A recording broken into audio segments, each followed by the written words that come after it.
गांव के चौक के दिल में राजेश बैठा है, ग्रामीणों से घिरा हुआ।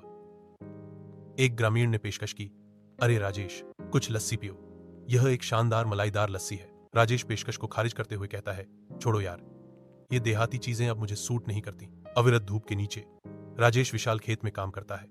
उसकी थकान हर गुजरते पल के साथ बढ़ती जाती है। राजेश निराशा में फुसफुसाते हुए कहते हैं, दिन रात मैं बस यही खेत देखता हूं, मैं बस यही लस्सी और खाद सूंघता हूं। मैं इन सब से बहुत थक गया हूं। खेतों से परे जीवन के उसके सपने, शहर के आकर्षण, तेज कारों, पिज्जा और बर्गर से भरे हुए भागने की उसकी लालसा को बढ़ाते हैं। राजेश घबराहट से भरा हुआ अपना बैग पैक करता है, शहर की यात्रा के लिए तैयार हो रहा है। मंद रोशनी उसके चेहरे पर एक दृढ़ संकल्पित भाव प्रकट करती है। एक मौन प्रतिज्ञा उसके कार्यों को प्रेरित करती है। फोन की तीखी घंटी शांति को भंग कर देती है, जिससे उसका दृढ़ निश्चय तुरंत बदल जाता है। राजेश गांव की सड़क पर थका हुआ चलता है, खेतों में लंबे दिन से लौट रहा है। उसके दोस्त उसका मजाक उड़ाते हैं, उनकी हंसी हवा में गूंजती है। राजेश रुक जाता है, उसकी आंखें दृढ़ संकल्प से चमक रही हैं। मैं शहर जाऊंगा और फिर आपको दिखाऊंगा कि असली जीवन क्या है। राजेश घर लौटता है, उसका चेहरा थकान और चिंता से भरा हुआ है। गायत्री देवी उसे सामना करती हैं, उनकी आवाज चिंता से भरी हुई है। आप देर से क्यों आए? राजेश ने कबूल किया, उसका स्वर निराशा से भरा हुआ था। रिया ने मुझसे शहर ले जाने का वादा किया था और मुझे वहां अच्छी नौकरी मिलेगी।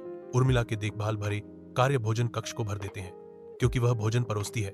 उसकी गर्मजोशी भरी मेहमाननवाजी परिवार को घेरे हुए है। चांदी के बर्तनों की खनक के बीच राजेश चुपचाप बैठा है, उसके विचार शहर के आकर्षण में डूबे हुए हैं। माँ राजेश को जानती हुई निगाहों से देखती हैं और शांति को तोड़ते हुए कोमल अवलोकन करती हैं। तुम हमेशा शहर के बारे में सोचते हो। गांव के घर के दिल में परिवार एक भोजन के लिए इकट्ठा होता है, जो गर्मी और परंपरा का एक दृश्य है। माँ आग्रह करती है, राजेश, तुम खाना क्यों नहीं खा रहे हो? कृपया खाओ। क्या मैं तुम्हारी दाल में 2 चम्मच घी डाल दूं? राजेश का असंतोष उबलता है, क्योंकि वह जवाब देता है, बहन ने जो खाना बनाया है वह मुझे पसंद नहीं है। राजेश कमरे में घुसता है, उसका गुस्सा स्पष्ट है, जबकि उसकी माँ और भाभी देखती हैं। उनके चेहरे चिंता से भरे हुए हैं। माँ चीखती है, उसकी आवाज निराशा से भरी है, हे भगवान, राजेश का क्या हुआ? हम उसका क्या करें? देवरानी चेतावनी देती है, उसकी आवाज डर से भरी हुई है। अगर वह इसी तरह जारी रहा तो ग्रामीण जल्द ही कहेंगे कि राजेश पागल हो गया है, क्योंकि उसकी पत्नी ने उसे छोड़ दिया। जैसे ही शाम ढलती है, राजेश शांत गांव के खेत में बैठता है। उसकी निगाहें दूर चमकते शहर की ओर खिंची चली जाती हैं। उसकी आंखें शहर के आलिंगन में अपने भविष्य की कल्पना करते हुए प्रत्याशा और लालसा का मिश्रण दर्शाती हैं। राजेश दृढ़ संकल्प के एक पल में अपने सपनों को जोर से आवाज देता है, अब मैं जल्द ही शहर जाऊंगा और वहां शहरी रोटी खाऊंगा। गांव के दिल में आंगन में हंसी गूंजती है, क्योंकि गांव का मुखिया राजेश के अजीब व्यवहार के बारे में बात करता है। ग्रामीण राजेश के अलगाव और उसके अटूट विश्वास पर चर्चा करते हैं। मेरी पत्नी मुझे बुलाएगी, मेरी पत्नी मुझे बुलाएगी।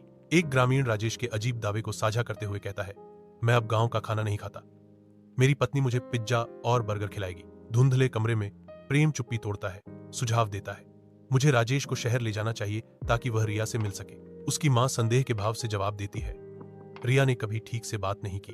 प्रेम आशा और निराशा के मिश्रण के साथ जवाब देता है, अगर रिया उसे स्वीकार कर लेती है तो ठीक है, अन्यथा कम से कम सच्चाई सामने आ जाएगी। राजेश खिड़की के पास चुपचाप बैठा है, विचारों में खोया हुआ वह दूरी में टकटकी लगाए हुए है। प्रेम कमरे में प्रवेश करते ही चुप्पी तोड़ता है। हवा में एक निमंत्रण लटका हुआ है, राजेश चलो शहर साथ चलते हैं। राजेश जवाब देता है, उसके होंठों पर एक हल्की मुस्कान है, हाँ, मैं रिया से मिलूंगा। राजेश एक कैलेंडर को लालसा से देखता है। शहर के दृश्य उसकी दृष्टि में गगनचुंबी इमारतों और व्यस्त सड़कों के सपनों को भरते हैं। उसका भाई प्रवेश करता है, उसकी आवाज मनोरंजन से भरी हुई है, क्या राजेश पहले से ही शहर में घूमने का सपना देख रहे हो? राजेश दृढ़ संकल्प से चमकती आंखों से घोषणा करता है, हाँ भाई, अब मुझे शहर जाना है। मैं वास्तव में चाहता हूं, मैं यहां गांव में गमवारों के साथ नहीं रहना चाहता। राजेश औपचारिक सूट में अकड़कर बैठता है, जो कैजुअल ट्रेन सेटिंग के बिल्कुल विपरीत है। उर्मिला राजेश को छेती है, ट्रेन यात्रा के लिए उसकी असामान्य पोशाक पर सवाल उठाती है, अरे राजेश, तुमने क्या पहना है?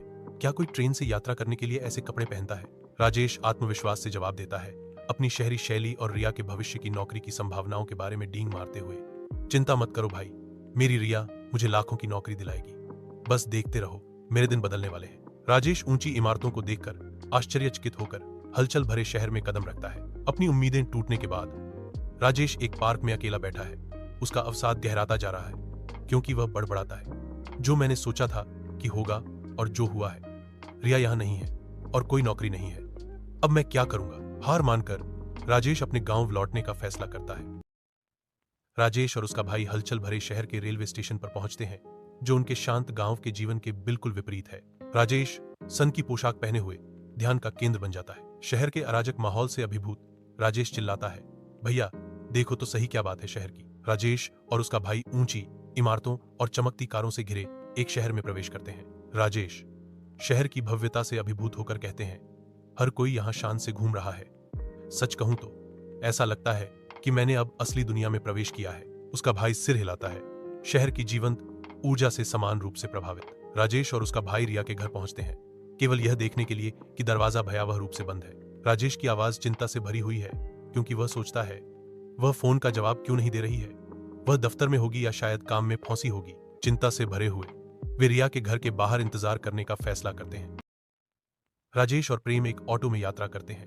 राजेश की प्रत्याशा हर गुजरते पल के साथ बढ़ती जा रही है। राजेश अपनी कल्पना में खोया हुआ घोषणा करता है, मैं रिया को चौंका दूंगा, वह खुशी से बेसुध हो जाएगी। प्रेम संदेह की छाया के साथ जवाब देता है, मुझे नहीं पता राजेश कि यह सही है या नहीं।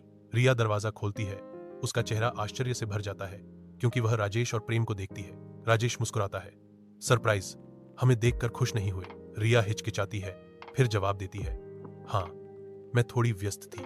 राजेश की आंखें रिया के अपार्टमेंट को स्कैन करती हैं, हर विवरण को सोखती हैं, क्योंकि रिया असहज रूप से हिलती है। राजेश प्रशंसा के भाव से कहता है, रिया शहर आने के बाद तुम कितनी बदल गई हो, तुम अब बहुत स्टाइलिश हो।